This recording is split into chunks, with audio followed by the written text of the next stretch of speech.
You hear a weird grinding noise. You're just driving home from work thinking about dinner. And then, clunk. The car shudders. The check engine light blinks on like a yellow eye mocking you. You pull into the mechanic the next morning. The guy with grease on his shirt looks at you, wipes his hands on a rag, and says, "Yeah, it's the transmission. Gonna be about $1,800. Your stomach drops out, completely hollow. You nod, pretend you understand what a torque converter is, and walk outside to pull up your banking app. The little spinning wheel loads, and you have $642.18 in checking. Panic. Pure, unfiltered, cortisol-spiking panic. You start running the mental gymnastics. Which credit card isn't maxed out? Can I float rent for 2 weeks? If I eat ramen until Tuesday, maybe I can just... Stop. Pause. Most people think they're broke and can't save an emergency fund because inflation is crazy, or rent is too high, or their boss is cheap. And look, yeah, life is incredibly expensive right now. I get that. But the math proves it is actually our own psychology working against us. We are wired to survive today. Our brains prioritize immediate comfort right now over some hypothetical disaster tomorrow. I know exactly how that feels. I mean, I'm Heisenbank, and you're watching Breaking Finance. I wasn't always sitting here breaking down financial psychology. I used to be the guy sweating in the mechanics parking lot. I lived in that constant state of low-level anxiety, just waiting for the other shoe to drop. But you are going to fix that today. We are going to build a $5,000 emergency fund. We are going to do it fast, from absolute zero, and we are going to make it completely bulletproof. Because once you hit that exact number, everything changes. You stop making desperate choices. You stop letting the world push you around. Here's the exact step-by-step emergency fund tutorial to get you there, and the brutal math that proves you can actually do it. So why $5,000? A lot of financial gurus out there still preach the whole save $1,000 for an emergency thing. Are you kidding me? $1,000 used to mean something in like 2004. Today, $1,000 barely covers a set of tires and 2 trips to the grocery store. It is a joke. $5,000 is the statistical sweet spot for the modern economy. It is the number that absorbs almost any single localized disaster without forcing you into high-interest debt. It covers the medical deductible. It covers the major car repair. It covers 2 months of basic survival if you get laid off unexpectedly. But the reason you don't have it yet isn't just about income. It's about how you perceive money. You see a dollar as a tool to buy immediate relief from the stress of your life. Work sucked today? Let's get a $20 delivery pizza. Boss yelled at you? Let's buy that stupid thing on Amazon because getting a package makes you feel good for exactly 4 seconds. It's dopamine spending. We use our money to medicate our stress, which leaves us broke, which causes more stress. It is a vicious cycle, and we have to break it with numbers. Let's look at the math. How to build an emergency fund from scratch when you feel like you have absolutely zero margin. $5,000 sounds like a mountain. Your brain looks at that number and says, impossible, let's go buy a coffee instead. So we shrink the mountain. If you want to save $5,000 in 1 year, that breaks down to $416.66 a month. Still sounds heavy, right? Okay, let's slice it thinner. That is $96 a week, which is $13.69 a day. Think about that. $13.69. You probably bled that out today without even noticing. A drive-through breakfast, a subscription you forgot to cancel, a couple of convenience store runs. When you frame it as $13 a day, it stops being a math problem and starts being a behavior problem. You don't need a massive salary bump to find $13. You just need to stop the bleeding. If you are serious about this, if you actually want to learn how to save a $5,000 emergency fund fast, you have to audit your life like a forensic accountant. Go through your last 30 days of bank statements with a highlighter. Every single thing that isn't rent, basic groceries, utilities, or gas. Highlight it in neon yellow. It is going to hurt.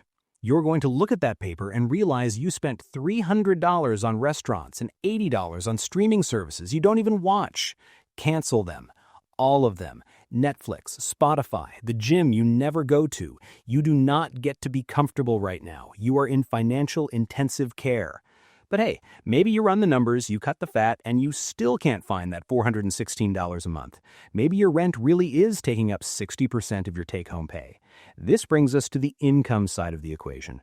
A fundamental truth of the beginner guide to saving money fast is this: you can only starve yourself so much. You cannot budget your way out of a severe income deficit. If you cut everything to the bone and you still don't have enough, you need an income sprint. I'm not telling you to start a massive business or hustle yourself into an early grave. I am talking about a short, aggressive sprint purely to fund this account. Sell your crap. Walk around your apartment right now. Look at the guitar you haven't touched in 3 years, the clothes sitting in the back of your closet with the tag still on them, the old iPad in your drawer. Sell it. Facebook Marketplace, eBay, whatever. Turn dead plastic and fabric into liquid cash. Take on a weekend gig for 3 months. Deliver pizzas, drive Uber, do freelance graphic design. It doesn't matter. You are trading your ego and your free time for security. Because every dollar you make outside your day job doesn't go to your lifestyle. It goes straight into the vault.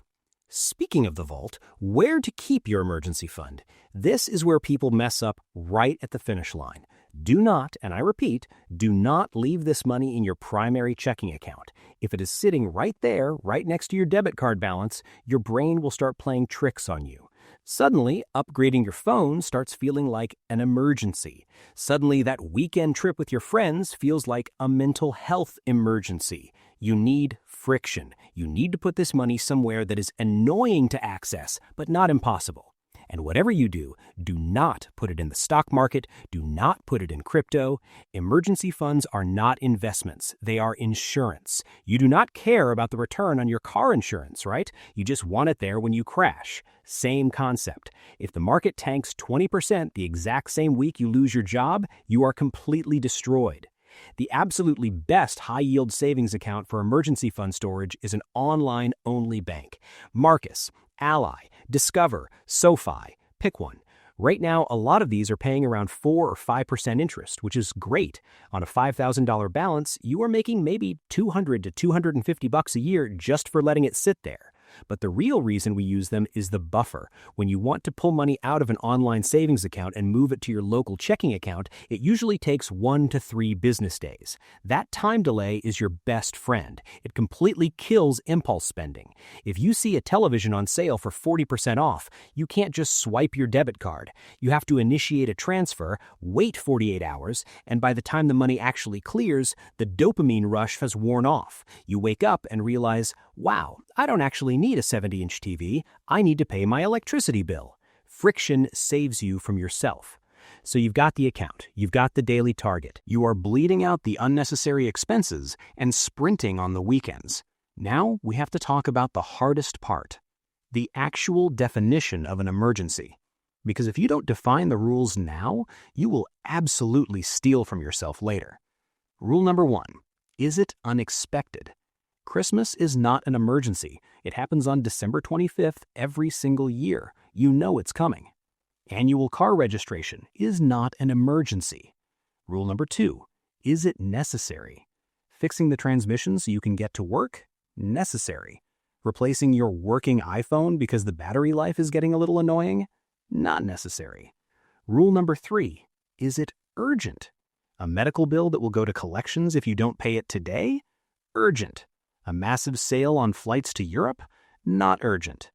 If it doesn't meet all 3 of those criteria, the vault stays locked. Period. Look, doing this is not going to be fun. Eating at home for 3 months straight is boring. Working on a Saturday when your friends are at a bar is lonely. But you know what is worse? The feeling in your chest when the mechanic tells you it's $1,800 and you have nothing. The silent panic attack in the grocery store aisle when you aren't sure if your card will decline. Once you have $5,000 sitting in cash, completely separate from your daily life, something weird happens to your brain. Your posture literally changes. You walk into work differently. Because if your boss threatens to fire you, you know you aren't going to be homeless next week. You have a shield. You stop making decisions based on fear, and you start making decisions based on strategy. It is the difference between playing defense and playing offense. You aren't just saving money. You are buying back your own dignity. You are buying the right to say no, and that is worth giving up a few delivery pizzas for. Do not save what is left after spending, but spend what is left after saving. Warren Buffett. I'm Heisenbank. See you on the next one.